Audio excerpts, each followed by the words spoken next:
KTV7 news కి స్వాగతం.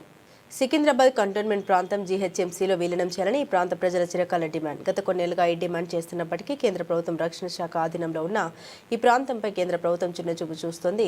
జీహెచ్ఎంసీలో విలీనం చేయాలని ప్రతిపాదన ఉన్నప్పటికీ కూడా కేంద్ర రాష్ట్ర ప్రభుత్వాలు ప్రక్రియను ప్రారంభించగా ఎక్కడ వేసిన గొంగడి అక్కడే అన్నచందంగా మారింది. ఈ విషయంలో కంటోన్మెంట్ ప్రాంత ప్రజల డిమాండ్ మేరకు, అందులో కంటోన్మెంట్ వికాస్ మంచ డిమాండ్ మేరకు కూడా కంటోన్మెంట్ ఎమ్మెల్యే శ్రీ గణేష్ ప్రత్యేక శ్రద్ధలు తీసుకొని మంగళవారం నాడు రిలే దీక్ష కార్యక్రమాలు ప్రారంభించారు. కంటోన్మెంట్ పరిధిలో గల కార్ఖానా చౌరస్తాలో గల డాక్టర్ బాబాసాహెబ్ అంబేద్కర్ విగ్రహం వద్ద రిలే దీక్షలు జరిగాయి.